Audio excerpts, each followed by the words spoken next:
happy. What's up? You thought I was going to finish that song? I wasn't. My name is Ian. I'm in Las Vegas, and it's time for some preseason football. I'm here with Casey. How you doing today, bud?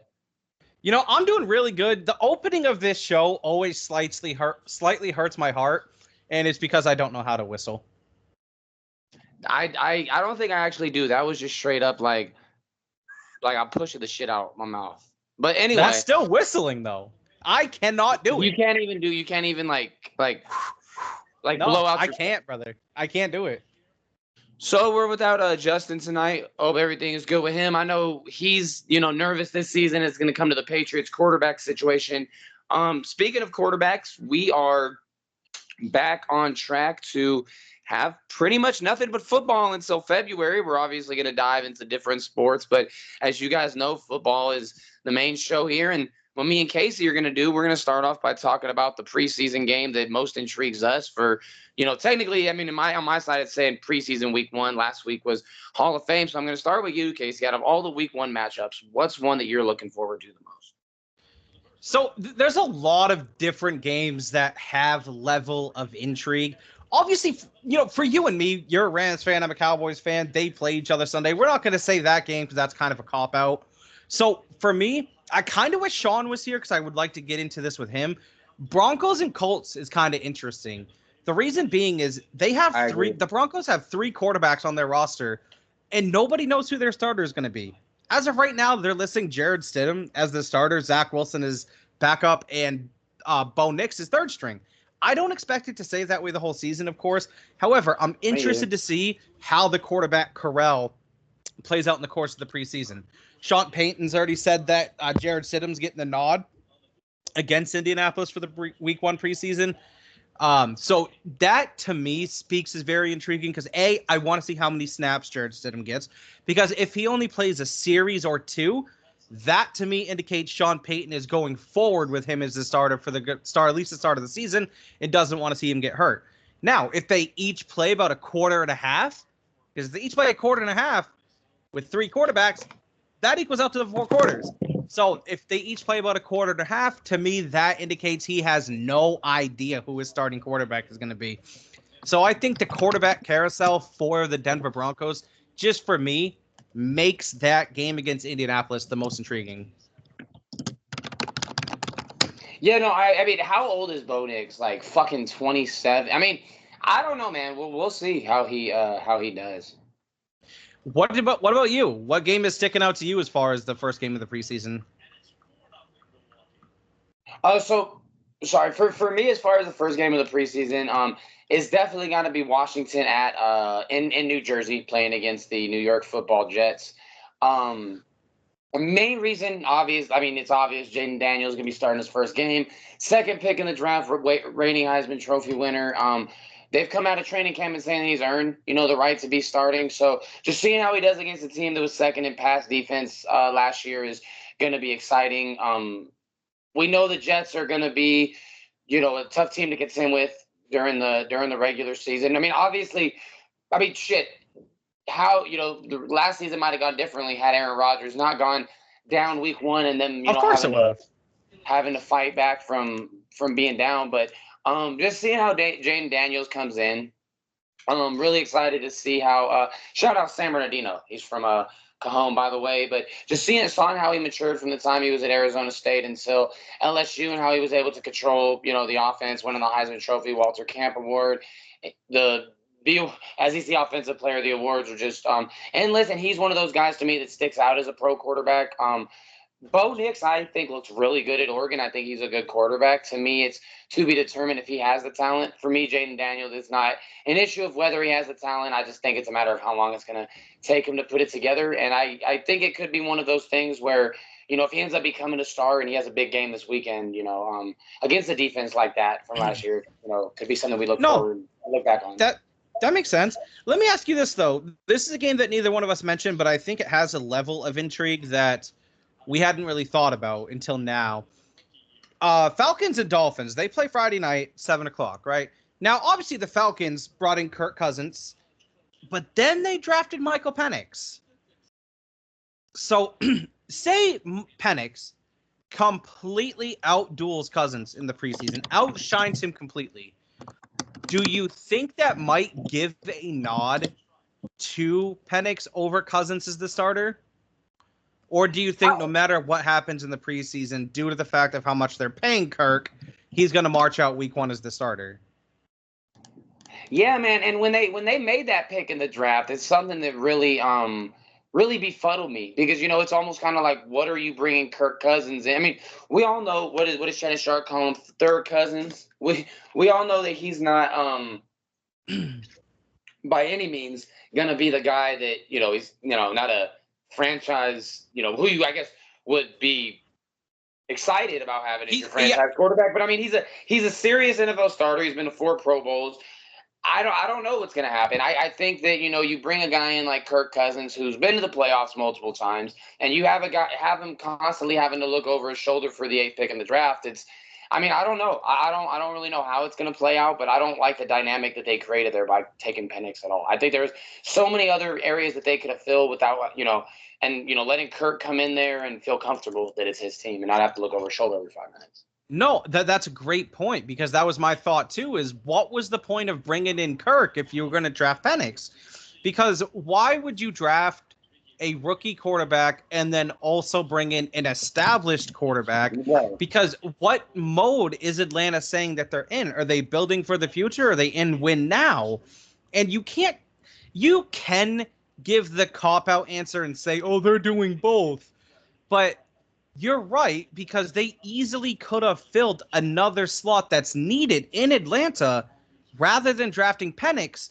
To me, that speaks Kirk's leash is relatively small. And the window for him in Atlanta might be this year alone.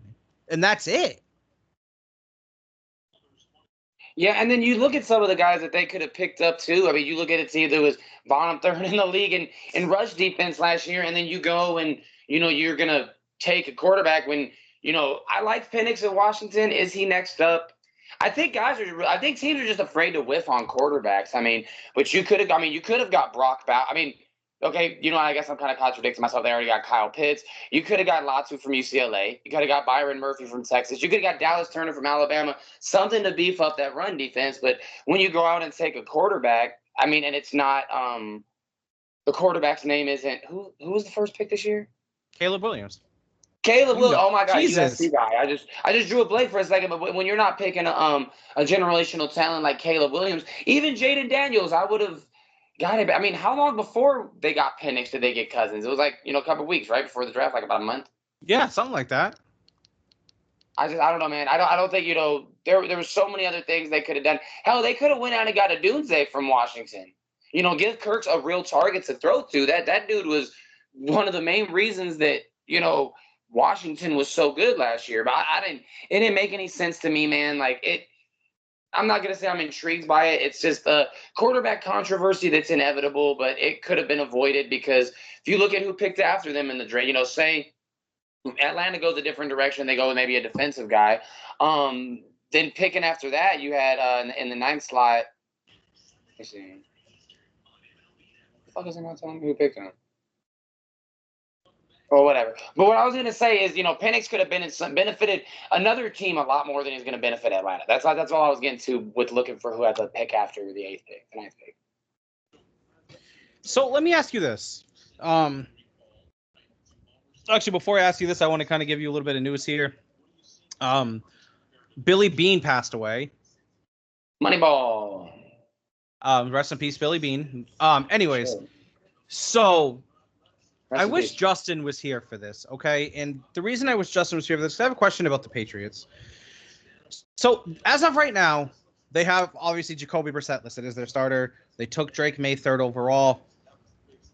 I've heard rumblings just through reports that I've been reading and just through the scouts, through that have been posting through social medias. The best quarterback at camp so far has been their 6th-round quarterback, Joe Milton. Right. Now, as a first-year coach, because you got to think, Gerard Mayo is not an established coach. Is it career suicide for him, even if he outperforms everybody, to trot out Joe Milton week 1 in the regular season, not putting the veteran starter in there, not putting your number 3 overall pick, is it career suicide for Gerard Mayo if Milton gets the nod week 1, regardless of how well he performs in the preseason? And if that is the case, where he is just flat out outperforming everybody, but Mayo is hesitant to put him in due to the stigma that he could be facing for it, what is the right move? Gotcha. And real quick, In your opinion. Sorry, go ahead. Yeah. Before I talk about that, and rest in peace to Billy Bean and condolences to his family. I don't think it was the Billy Bean from Moneyball. I'm looking at, let me see, or maybe I think this is a different. Billy Bean spells his with the name at the end, the Moneyball. This Billy Bean said he was one of the first players to openly come out as gay. So just a bit of background on that. I am not sure if it's the same Billy Bean, but I just wanted to make sure I paid that the proper respect. Now, as far as going back to the show, going back to what's going on with Joe Milton, I wouldn't say it's career suicide. I mean, before I kind of go on into my answer, like what about this decision to possibly start Joe Milton makes you think that it could be that catastrophic for Gerard Mayo? Like, what about because that? Okay, here's the thing. Because he's a first-year coach, right? So Right. he doesn't have the established reputation in the league yet. And so it could be perceived as he's taking a risk, or he's destroying a first-round quarterback's confidence. The preseason doesn't matter. Why is he putting him in there over the 3rd round pick? Because say it doesn't pan out, right? Say they trot out Joe Milton because he looks phenomenal in the preseason. And then he goes out and I think, if I'm not mistaken, New England plays Cincinnati week 1. Say they go out and get smoked by Cincinnati and Joe Milton throws 3 picks. Then what? Do you pull the plug on your 6th round pick first game into the season and go back to your 1st round pick, the 3rd overall pick? You don't have the confidence of the locker room at that point. Or do you just stick with that 3rd overall pick throughout the course of the preseason, no matter how much he struggles, to gain his confidence up there and to see if you can win with him? Or do you pull out the proven vet in Jacoby Brissett, who's probably the safest option at this point, but has the lowest ceiling as well? Highest floor, lowest ceiling. And so with that being said, that's why I feel like it could be career suicide, because I think out of all of them, I'd be willing to bet talent-wise, Drake May probably has the highest upside. But will he ever reach it is the question. And if Joe Milton is significantly outperforming him, however, doesn't pan out in the regular season, I think you destroy 2 quarterbacks in that locker room. Because if you pull him, you're going to destroy his confidence after 1 game as a regular season starter. And you've already destroyed the confidence of the 1st round pick, who didn't get the nod, but the 6th round pick did. Not Jacoby Brissett. If Jacoby Brissett gets the nod, it's fine, because it's like, I get it. He's the established starter. He's been in the league. He's proven. He's a veteran. But if they throw in the 6th round pick over Drake May, what do you think that's going to do to him? It's going to say, my coach doesn't have the confidence in me. The locker room probably doesn't have the confidence in me. And then the next game, it's like, oh, okay, Joe Milton didn't pan out. You're back in, Drake. Go lead us to the promised land. I don't think that's a good strategy. I think he's in a no-win situation. I think...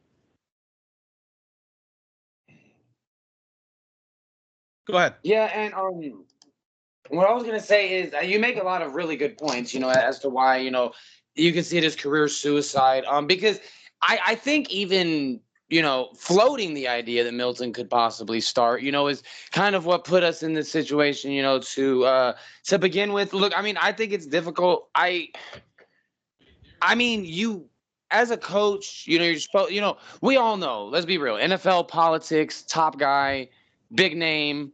Not, Joe Milton, but the first round pick's normally going to get the nod, the attention. But, if you're going to say the guys have to compete for the job and he's not getting it, it's definitely, I mean, Brissett's obviously the most safe choice. Like, that is, nobody's going to kill you one way or another, regardless of how Brissett does, because in hindsight, you probably would have done it again. He's the established vet, and he'll be able to hold it over. Defense didn't give up more than 100 yards rushing a game last year. So I think it's just trying to find his way as a coach. I personally would probably go with Drake May, and I'd have, you know, like I said, when the second that you even enter Joe Milton's name into the conversation, that immediately puts pressure on, let's say it again, the third overall pick in the draft. So on one hand, if you trot out Joe Milton week one, then it's damn, like I'm the third overall pick and I can't start. Or if you trot out Drake May week one, he's going to constantly have to look over his shoulder. I just don't think it's a good way to start his tenure as coach. But I mean, you pick the guy third overall. He's going to have to start at some point. I'd say go with Drake May and just see where it goes from there. The organization had confidence enough to draft him. If you're not seeing what you really want to see in camp, let's see once we actually, some guys are just gamers. You never know once we get to the game. I say start Drake May. That's my thought too. I agree. I mean, if you don't start Drake May, you got to start Jacoby Brissett. Right? Like, I mean, if you don't start Drake May, you better hope that Milton comes out and plays like C.J. Stroud and the Patriots start out 4-1. Like, that's the way I see it. Like, because I don't think there's anything other than grasping at a miracle that Joe Milton is the next Tom Brady for that franchise. I don't think there's anything short that you could reasonably say other than that, grasping at a miracle for them. Because what upside is there to starting him if it fails? And it's just not... Milton or Drake May? Milton. Right. There's no upside to starting him. There's just... I don't see it. That's actually a really good way to put it, because that kind of takes me to something like the risk far outweighs the. I mean, okay, the reward, I guess, Milton ends up becoming the next fucking Mahomes or Lamar Jackson, but that's not gonna happen. And the risk of that, now you just look like an idiot that you didn't start your third over. Like, okay, if Drake May flames out, like you got him third overall, like let the guys who are responsible for finalizing that decision take the heat. Like, you don't go out and start, because what if the Patriots get blowed out with Joe Milton the first 2 weeks? All we're going to hear is that Jerod Mayo is an idiot. How could he not start Drake May? You start Brissett, he's the safe veteran. You start Drake May, okay, he's your third overall pick. You're starting Brissett. If you start Milton and he goes out there and shits the bed, it just looks like you don't know what you're doing as a coach. Exactly. Because you're right. There's almost no loss to gain. No loss to be had by starting Brissett or Drake May. If you start, if you start Brissett, you're like, okay, you guys made the smart choice. Now let's see what Drake May. If they get blown out the first 2 or 3 weeks with Jacoby Brissett, okay, let's go to Drake May. Let's see what he has. If you end up starting Drake May week 1, you let it play out the course of the season. You see how he develops personally throughout the course of the full season, and if you made the right decision. If you start Joe Milton, you have a 2-game window to have it succeed at most. Yeah, to be amazing, to not be carried by the defense, to really. Absolutely. Because I mean, the way I see it, like if the Patriots win the first, like people want to see the third overall pick. If the Patriots, okay, you know what? I take that back. If they win, maybe they give him a few extra weeks. But if Joe Milton's not lighting up the stat sheet and they're not winning, they're going to start to hear the pressure for Drake May. And, people wanted Drake May to come in. And there's something I want to ask you, because I'm always interested to hear your football takes. When it comes to, I will just stick to NFL. Do you think you have, are you a believer in a 2-quarterback system, or do you think you have to have a guy that is your guy? You have to have a guy. There's no such thing as a 2-quarterback system. It's the same thing that I've said repeatedly on this show when it comes to hockey and goalies. If you have 2 goalies, you have none. No goalies, yeah. You need to have the guy. I don't believe in a 2-quarterback. There's no way that it can work. I can't see any scenario. Like, none. And this is kind of a stupid comparison, and I'm just throwing it out there. unless barring injury barring injury and barring absolute blowout games that they may be a part of because of how good they are, how many snaps is Carson Wentz going to get this year for the Chiefs? 0. Mm-hmm. If Mahomes gets hurt, sure, he'll be in there, of course. If they're up by 40. If they're up by 40 or 35 in the fourth quarter, sure, he'll be out there. But if they're like, oh, it's 4th and 1, Carson, you're the bigger body on a quarterback sneak. You think they're sending Carson out there, or do you think Mahomes is? Obviously, it's Mahomes. That's a rhetorical question. You don't even need to answer. So I do not believe in a 2-quarterback system. No way, no how. I think that New England. And look, we could be wrong about Joe Milton. He could absolutely go out there and be the right decision. And Gerard Mayo could be the next head coach that everybody talks in Amots as the greatest. It's very possible. It's not out of the realm of possibility. But does that risk outweigh the possible reward as a first-year coach? Because, A, if that doesn't pan out, say he does it, right? Goes to Milton the first 2 weeks. They get blown out. Then goes to Drake May. Drake May doesn't have that confidence. They get blown out. Then they go to Jacoby Brissett. And he's a veteran, so he'll get his head in the game, and they'll win 2 or 3 games, right? But say because of that decision, New England goes 5-12. Mayo's not going to make it out of his first year. He's going to get fired, and they have to start all over again with a new coach, a new coaching staff. The way I see it is, think about it like this: had Brady never got to play, nobody would care. You know what I'm saying? Because he was not expected to do anything. Same thing with Joe Milton. Like, Joe Milton could have, God, he could be the greatest thing to ever. But, I mean, he's a 6th-round pick. If we never get to know, we're not going to be clamoring to know, because the odds of him turning out to be good in the 6th round aren't very high. So, I mean, yeah, maybe it's one of those. Like, look, I don't think this is one of those situations, like, even down the line, say Joe Milton has a Hall of Fame career. It's like, look, like, he was a 6th-round pick. Like, he wasn't showing that he was the next Mahomes. Like, we didn't think it was okay to start him. He went somewhere else and had all of it. Like, I don't even think that this bites you in the ass down the road if you go down. Regardless of how good Milton ends up being. Like, nobody's going to get mad at a first-year coach for going with the 3rd overall pick. They're like, yeah, no. if Milton succeeds with Mayo and the Patriots, okay, we'll say he's a quarterback whisperer or whatever. If, nobody, this is not going to bite them in the – the only way it's going to bite them in the ass is if they choose Milton to go week 1. And by the way, I would like to point out, I do not believe Joe Milton will be starting week 1. I don't think that's what's going to happen. I think it's going to be either Jacoby Brissett or Drake May. Like, it's going to be one of the two. If they're smart, I think they would go with Drake May. The reason I say that, they know what they're getting from Jacoby Brissett. He's not bringing them to the promised land anytime soon. Why waste a year of Drake May development with a at best 6-11 season with that current roster with Jacoby Brissett? Sure, you can say, oh, but we developed him behind the scenes. He needs in-game action to develop. In the regular season, with guys going full speed, absolutely. Yes. No question about it. And yes, there's 100 people out there that know way more about football than us that could probably counteract our points, but it wouldn't change my mind. I believe, because they could say, oh, Jordan Love sat for 4 years, Aaron Rodgers sat for 4 years, Patrick Mahomes sat for a year. It's like, yes, they did, but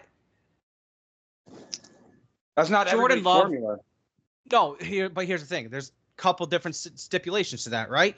Aaron Rodgers was sitting behind Brett Favre.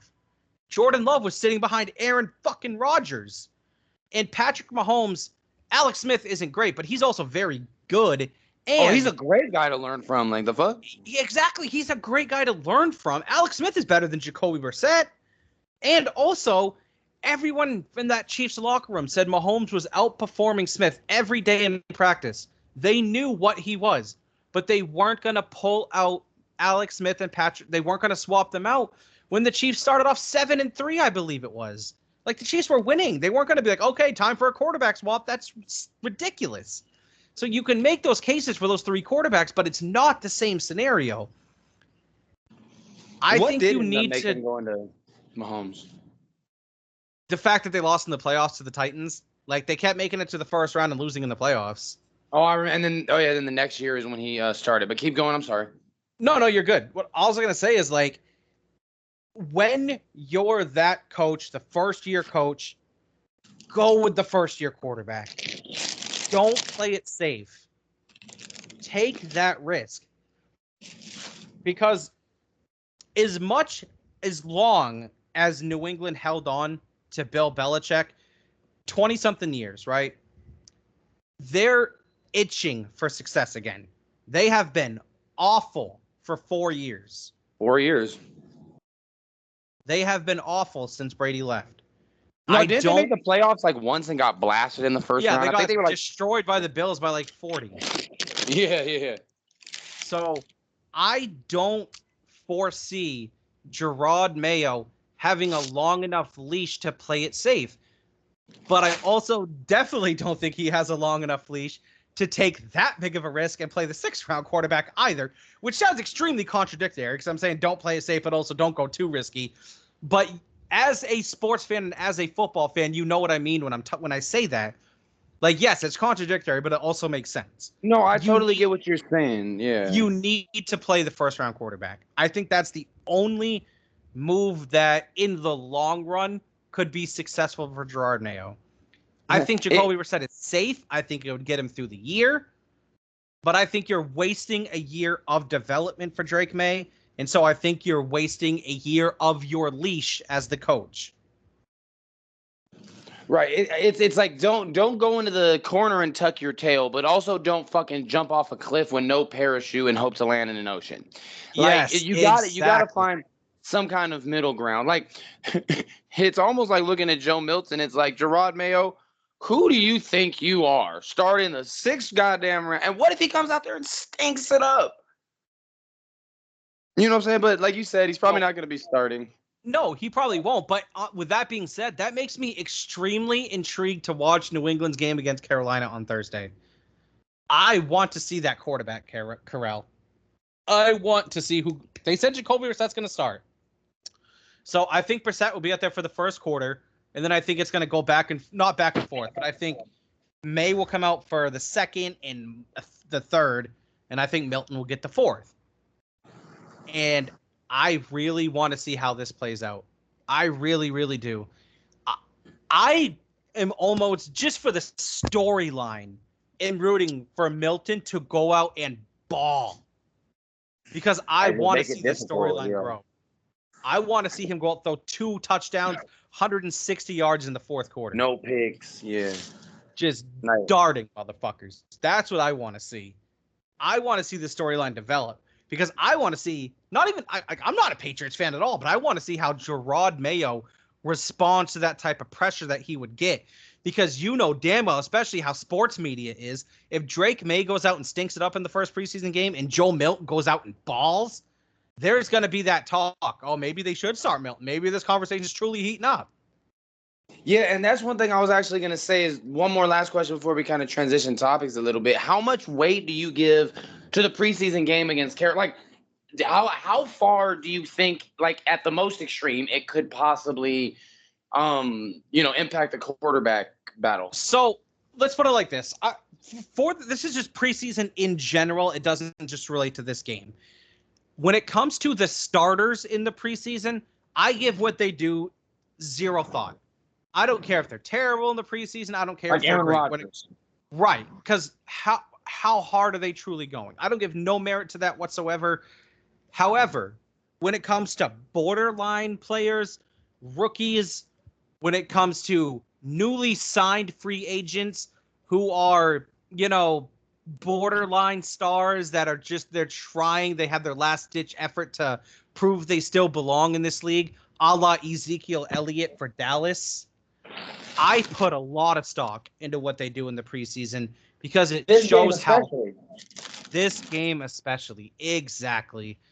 I am very excited just as a football fan for a lot of games this preseason. There's a lot of stories to be had when you really dive into it. Yeah. And we're definitely gonna talk some more football, folks, before the show's over. So this is a little quick transition. Have you been watching the Olympics, Casey? I have. I was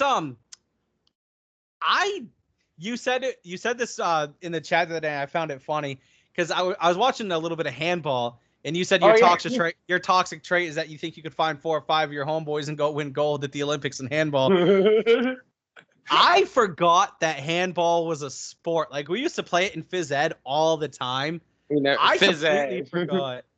I forgot that it was a sport. But my God, was it fun? Like it was an enjoyment to watch, too, I might add. Like it's actually a pretty entertaining game to watch. Don't get me wrong, I couldn't sit down and watch it like I do the NBA or the NFL or college hockey. Like I couldn't do that. But for 20, 25 minutes at a time, God, you can get some good entertainment out of that. And there's goalies, Excuse right? me. Huh? There's goalies, right? Yeah, absolutely. Bro, they're throwing the shit out of that ball. Oh, yeah, they are, bro. Dude, something about the Olympics, bro. Like Noah, I mean, you saw us in the chat. I took the Noah Lyles race, man. Bro, That was something special. This is something about the HUD, like your country, because he was a big underdog. It was 2 Jamaicans. One was a heavy favorite. And he won by a little lean at the end. But bro, it's just something about the Olympics, man. Watching Katie Ledecky, Noah Lyles, and also Team USA has been beating the fucking piss. Granted, at everybody, they didn't cover. I think the last 2 games against Sudan and Puerto Rico. Puerto Rico gave them a scare early. They beat Brazil today, 122-87, 35-point dub. France knocked off Canada, knocking them out. Serbia beat Australia in overtime by 5. Germany beat Greece, so now we're gonna have USA, Serbia, France, Germany. Look, man, we really haven't been tested at this point. Like, and that's one thing. Like basketball, and correct me if I'm wrong. I don't know nothing about cricket in India, but I can't think of another country that dominates any sport like we do basketball. I can't think of. There might be one, but I can't think of one. That just all. I mean, because you think about it, bro. Soccer, you have England, Spain. I mean, I could fucking go on. You know, even like rugby, you have Australia, Wales, like you know, stuff like that, New Zealand. With basketball, bro, I mean, you look at our team, Stephen Curry, LeBron James, and we're just beating the piss out of everybody, bro. Like we could just, you know, throw anybody in the damn. I mean, there was controversy about whether Curry should be starting or not, but I mean, dude, I mean, it's just coming together. Should be. I don't think, and the thing about the Olympics, bro, it's almost like, I mean, I don't know if you feel this way. I always have. It's like if we're even getting legitimately pushed, then I get like surprised. Like it's never even a competition. Like if we even fall in a 10-point deficit, and it's like, okay, we're gonna be out of this deficit in 3 minutes. Like we're gonna go dunk the ball 5 or 6 times. Like our point differential through group play was plus 64, which is double, well, almost double. Well, Germany had plus 47. Canada was next with plus 20. But I mean, I think it's gonna be a little. Canada got eliminated today. Oh yeah, no, you're right. They got eliminated today. I was kind of going through it, but I don't know. It's just gonna be interesting to see how we can shoot the ball against France. I mean, you know, we have Curry. Like I said, there's some controversy over whether he should be starting. But when you have 2 guys like that inside for France, Wemby and Gobert, you're gonna need, you know, some shooters to step up. And it's not like we don't have shooters. We have Booker. Kevin Durant at the Olympics is different. We have Curry. You know, like we're gonna. I think when we play France, it's going to be a good game, man. What do you think? I think we're going to play France. I think against France is absolutely going to be a good game. They definitely have the size advantage on us for sure. And I think they're going to be able to present some problems, especially where there's no defensive 3 seconds. In the Olympics, they're kind of just going to be able to chill out in the paint as far as Wemby and Rudy Gobert would go. So I absolutely feel like France could give us a game. I don't think they have the shooting. They have decent shooting. But I don't think they have the shooting component as a whole squad to compare with us. I think that's one of the games where you could see France hanging around for the first half, maybe first 2.5 quarters of the game, then the USA would start to pull away. Right. Now, like we do all the time. Yeah, like I say, it's pretty much just how it is every game. But I'd like to say here, last show, I made a prediction that Jason Tatum would start to get minutes on the squad, and he has. I said it was ridiculous that Steve Kerr gave him no minutes in the opening game. And since then, he's been, you know, playing fairly well. Still struggling to shoot. I noticed that little nick hasn't gone away for his shooting percentage that I would like to see. No concern as far as next NBA season or anything of that nature. But just one thing I'd like to point out, he's still kind of struggling to shoot the ball.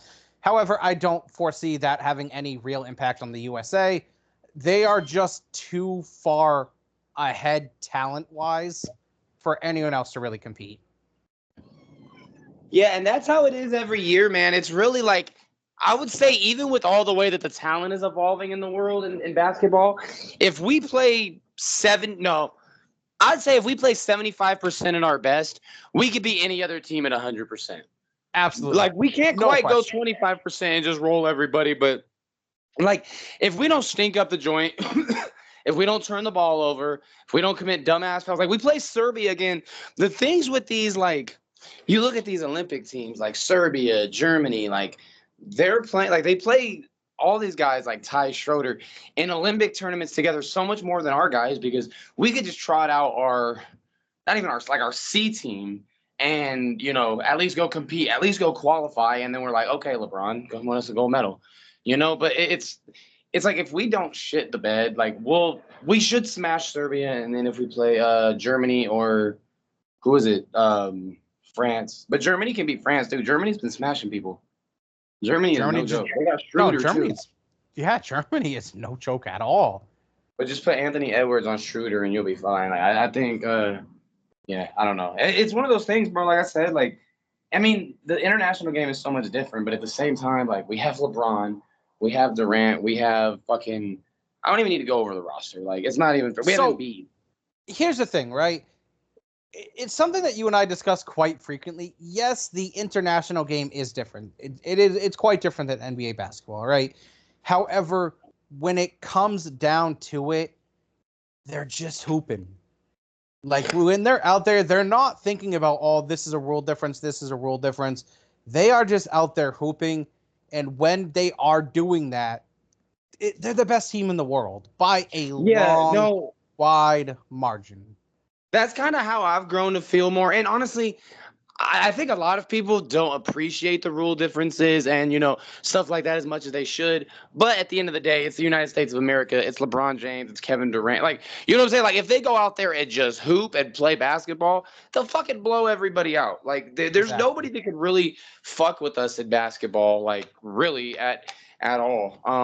It sucks that baseball, I wish they kind of took a break off for baseball or something, because that would be cool. We have the World Baseball Classic, but I don't know, man. It would just be cool to see a baseball event. I know they have softball, but baseball, it's just like it's so watered. Do they still have baseball at the Olympics? I know they did last time. I don't think so. They might have removed it. They have skateboarding and shit now for like the last 2 or 3 Olympics, I think. Yeah, I actually caught a little bit of the skateboarding stuff because I used to be a big fan of the X Games. It doesn't hit the same anymore. I can't really explain why, but it just doesn't. Yeah, ever since that one, that black dude that used to like host the X Games little shows, ever since I stopped seeing him, it just it's just not the same. But one thing I did want to kind of touch on about football, we got about another 20 or so minutes left on the show, is I want to go through 2 different things. I want to go through your team that you think is going to break out and it's like, whoa, they're here now. And then another team that's going to just disappoint me like I disappoint my father. So as far as the team that I feel is going to break out, God damn it, this is such a cop-out answer, and I'm so sorry, dude. I think it's going to be the Chicago Bears. Dude, that's not a cop-out. That's actually stupid. Go ahead. No, it's a cop-out because, A, they got their number 1 pick. They picked up Keenan Allen. Like, they have weapons all around now. And obviously, Caleb's going to get the knock week 1. I think that they are poised and ready to be a contending team. Not contending as far as, I think they can make the Super Bowl. But from what they were to what they are going to be, I feel like they're going to make a wide jump. I could absolutely see Chicago competing for a division title with the Lions and the Packers. I don't think the Vikings are going to get there this year because I think they're going to play it smart like New England should, and I think they're going to stick with Sam Darnold as their starter most of the season. As far as a team that I think is going to majorly disappoint, I've said it once, I will say it again. I don't care if this makes me sound like a hater or not. I think the Philadelphia Eagles are going to crash and burn this season. I think that Saquon Barkley is going to be one of the most overrated signings that we've seen in the NFL in a long time. I think Jalen Hurts is going to take a major decline, and I think that defense is torchable just like it was last year. Well, no love lost here for the Philadelphia Eagles, ladies and gentlemen. And I say that with no hesitation to say, yes, I do truly fucking despise the Philadelphia Eagles. That is the one team that I fucking hate is the Philadelphia Eagles. I can stand every other team. Well, except the Packers. Fuck that. God, I fucking hate the Packers. But also the Philadelphia Eagles. I cannot stand them. And I made that it's not bias. It's just my true general opinion. I think that the Eagles are going to crash and burn. What about you?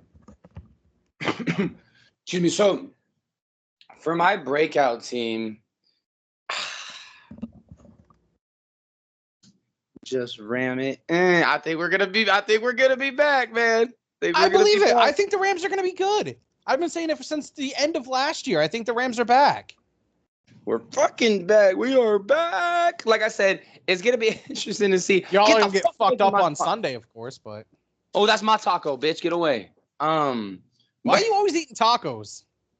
Because, like Sean said, apparently I'm Mexican, and you know what? I probably would have thought he was a white guy. I don't know. Like he says to this fucking day, he still thinks I sound Mexican. But no, the Rams. I just think that we have a lot to look forward to. I think San Francisco, dare we say, is due for disappointment. I know Justin's already not very high on them, but I don't know. I mean, even with the retirement of Aaron Donald, I think we still have some good leadership on defense. Like, I like the culture we have defensively, and like I don't know. I don't really see too much of a concern. I think Stafford has maybe one more really good year, and then he'll probably end up retiring. But as far as for my disappointment team, well, hold on. You said the Rams are back, but like how far back are they? Because if I remember right, you have the Cowboys going to the Super Bowl in the NFC. So how far do you have the Rams going? And like NFC Championship, tough division loss, something like that. If y'all go to the NFC Champion, say if you're right about that, right? And they go to the NFC Championship game and lose to the Cowboys, are you going to need to take a couple days off from talking to me? No, I'm just going to hope that you get in a crash on your way home from the bar. That's fair. I hope the same for you. It's okay. But yeah, dude, if they play the NFC Championship, like I'm probably just gonna fucking actually talk. Like we're probably just gonna like really be going at it all week. Like Sean, like when USC it seems like whenever USC and Michigan State play, like they always beat USC. But I like sometimes I get mad at Sean because I feel like his teams have seen the most success. Like out of all of us, like he watched the Pistons win as a kid. He's seen the Red Wings win multiple times. He's seen the fucking Broncos win. It's Justin by far. Yeah. He's seen the Patriots win 6 Super Bowls. He's seen the Red Sox win 4 World Series, and he's seen the Celtics win 2 titles. Yeah, bro, you have too many cats, bro. You have way too many cats. I saw the Angels win in 2002, but I was too young to really appreciate it. I've seen the Rams win. It's just different, man. When you just get like when the Rams won, and I talk about this like 5 times. It's like when you've watched your team suck for so long. People used to be like, "Ha, you're a Rams fan. Ha, bitch, who just won the Super Bowl?" Oh, I was talking shit. Yeah. No, I get it. There were these little young motherfuckers. I was ecstatic. Obviously, this past NBA season, Celtics winning the title. But you know what's funny about it, Ian? We always talk about it's different with football, and it's so right because now that the NFL season is here, it's like I'm obviously still happy and ecstatic the Celtics won the title. Don't get me wrong, that was amazing. But now it's like, okay, I'm ready for football. Like I don't care about basketball right now. Not even really thinking about the Celtics at the moment. All I'm focused on is that fucking star on the helmet. Yeah, no, I'm focused on that fucking bullshit ass LA Gear fucking logo that they gave us. Um, but it's gonna be exciting, man. I know the Cowboys play in Vegas for preseason. They play the fucking Raiders. You're probably gonna tell me to go out there and fight somebody. I probably knew that was the next thing that was gonna come out of your mouth. Well, yeah, you got to go fight someone. I had a buddy of mine. I think I don't know where his seats were. I didn't really look too hard, but they had got 2 tickets, and it was like $289. Especially with like a name brand like the Cowboys plays here. Like, it don't fucking matter if it's pre. Like, dude, there's gonna be a shitload of fights at that game. Like, you guys do not know how to behave yourselves. Really, no NFL fans know how to behave themselves. Like, just go type in NFL fight on YouTube. Like, you'll be able to like stay up the whole There's night. a fight every week in some stadium. Like, there's just no question. Somebody gets a little beer spilled on them. They get a little mad. They try to swing on somebody, not realizing the person has the high ground. Guy dodges it. Boom, bam, baya. You're out of there. Some of those stadiums, like Philly, man, this dude had the nerve to tell me, "Oh, well, you just go what you see on the news." Philly fans get a bad rap. I've seen videos of you guys just pelting on it. Like, in all seriousness, though, all jokes aside, every fan base has their own. Philly's a city of brotherly love. Like, I appreciate Philly for what they are to the sporting world. Because I think everybody fuck needs Philly. like that. Like, just like the doubt. Like, bro, football would not be the same without the Cowboys. We could go without the Rams. We could go without well, I mean, at this point, yeah, we can go without the Patriots still. But like the Cowboys move the needle. Like, that is the one team. The Steelers are popular as shit. Yeah, don't get me wrong, but the Cowboys, like. When the Cowboys it's just a different breed. It's just like I always root for the Cowboys to be good. All jokes is like, even though if you started crying, oh my God, I would make fun of you. But it's like I want them to be good because just like I want the Yankees to be good. Like I just feel like when you have that team that everybody hates and they're just as bad, Jerry Jones, and he wants to have Pepsi instead of fucking Coke as his sponsor, like you guys are hated, man, and you guys literally. I mean, Have you ever watched them in the Super Bowl? No, right? Because you became a fan after. So technically, the first game I ever watched was them in the Super Bowl against the Steelers in '96. Oh, they made Bill Cowher cry. Yeah, I remember that. But it's been downhill ever since, of course. But technically, that's the first game I ever watched was that. So that's how I became a fan.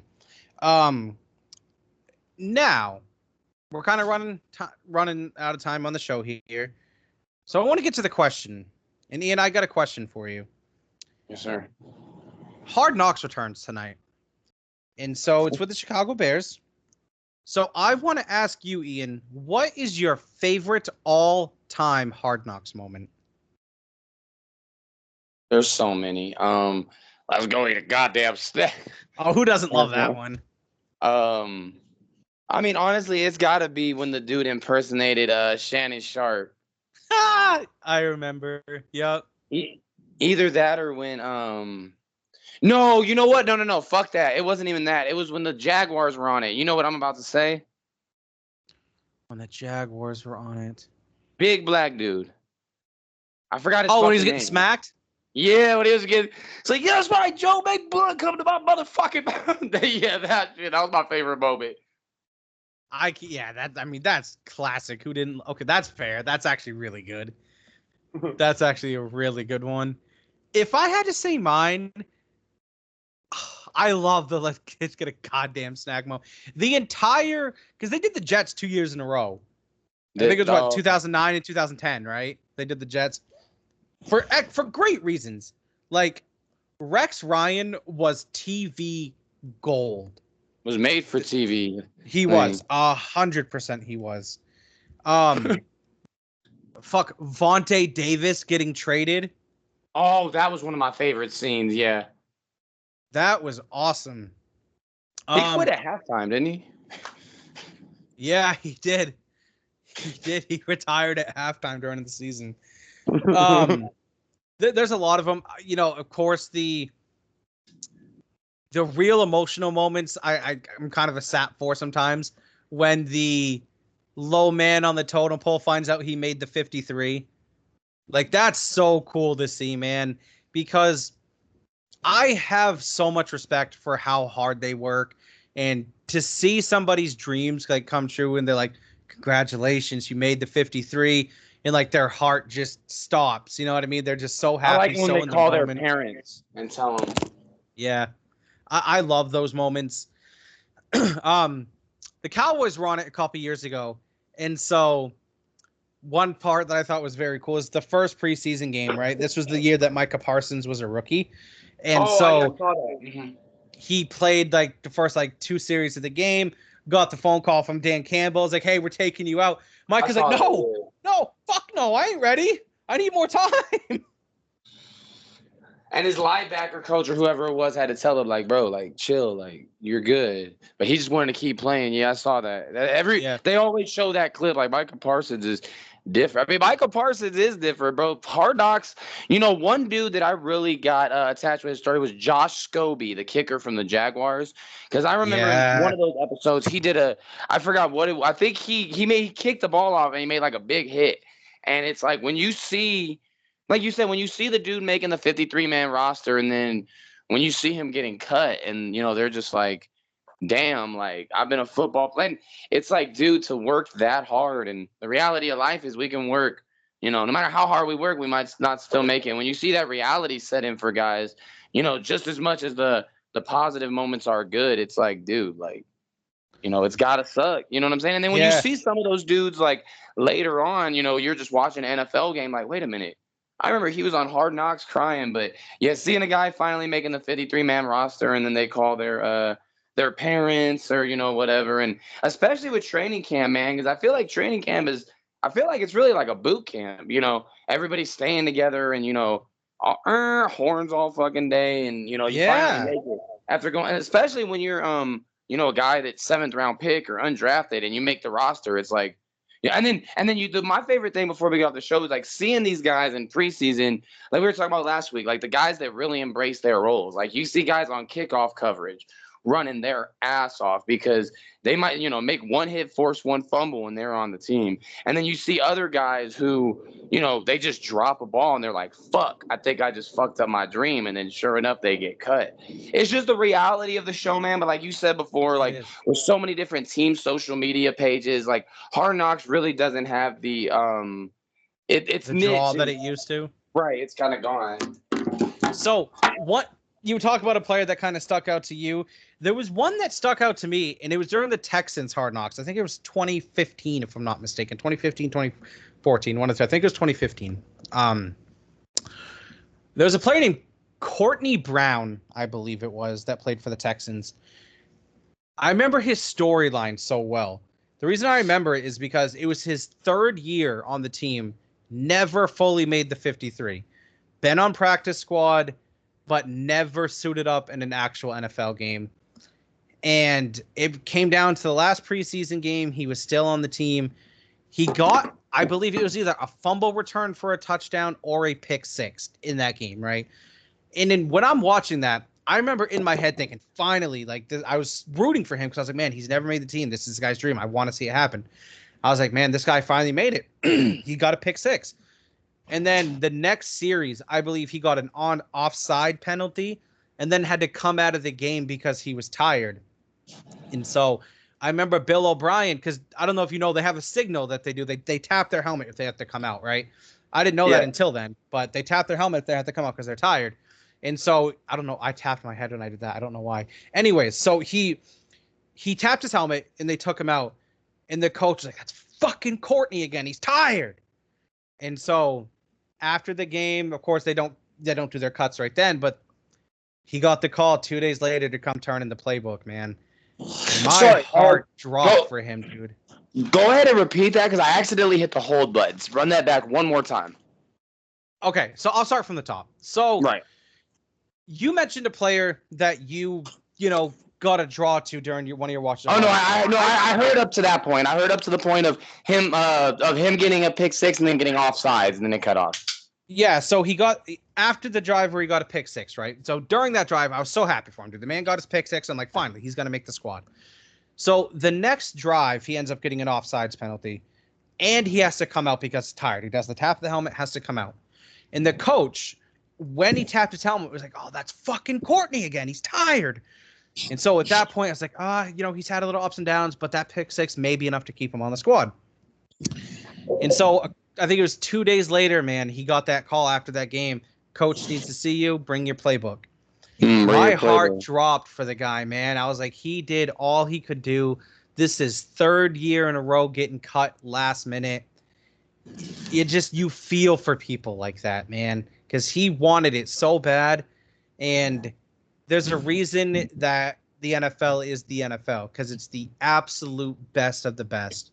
And even if you're just a fraction of a point behind the next guy, you're not going to get the nod. And it's just, that's how unfortunate it is. Yeah, no, and I think that's a really good example when you're talking about the fact that the NFL players are some of the best athletes, or the best of the best in the world, is because, like, you get a pick six in a preseason game, and the attention to detail that you get tired, like, you can't get, like, it's just the margin for error is so slim. Especially like when you're not a Drake May or you're not a Caleb Williams. Like, if you're not going out there and balling your ass off, like, you're gonna get cut. And the thing with football, like, and I'm a huge basketball fan, but with football, it's so physical and it's so much more intimate. Like, for me, it, like, watching sorry, I thought my cat was tripping. But no, like, when you see, like, the shit that they put their body through and the fact that they're damn near out there breaking their neck and then they don't make the team, it's so much more emotional to watch, because it's like, damn, like, they were really out, I don't know, man, like, for me, like, the collision and all that, like, it just adds more intensity to it. And with football too, man, like, when you make a mistake and you make a penalty, like, it's not like basketball. Like, it's getting said over the loudspeaker, that you made a penalty and it, cost your team yardage and the ball gets moved up. But Hard Knocks is great, man. It really, when it first came out, was we've really had a lot of different, like, editions of Hard Knocks, whether it's NFL, college, high school type shows, that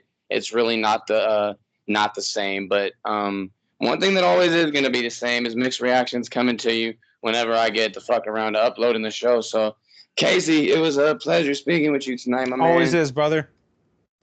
And it's not my Las Vegas Raiders, just before we sign off. And as always, like, subscribe, ring that notification bell so you never miss any new videos. Heard a bunch of other YouTubers say it, so I wanted to try it myself. Until next time, my name is Ian, and this is Casey. Have a good night, everybody. Ian's Las Vegas Raiders. Bro, we